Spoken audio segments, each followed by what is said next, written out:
जिंदाबाद, कराची बात जिंदाबाद, कराची बात जिंदाबाद।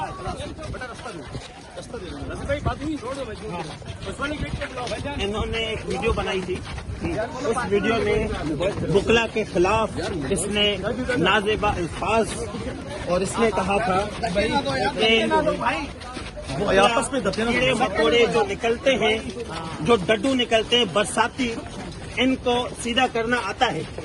कहने की बात ये जो मुकदमा दर्ज करवाया गया था कोर्ट के ऑर्डर पे हुआ था, उसके बाद नमाज की बेहुरमती का मुकदमा था, ना कोई पर्सनली किसी वकील के साथ वाला जो मामला है, ये जो वकीलों ने इसने मिसबिहेव किया है, वकीलों के बारे में बोला है, उस बुनियाद पर हमने किया है।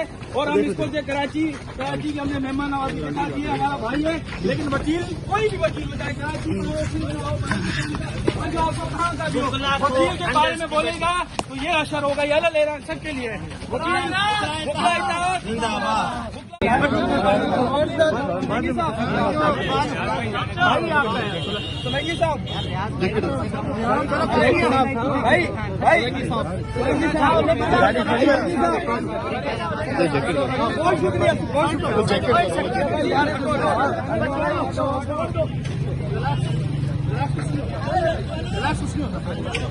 वकील की आसान नहीं है, वकील की आन नहीं है।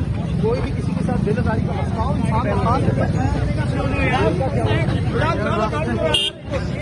ख्याल करो।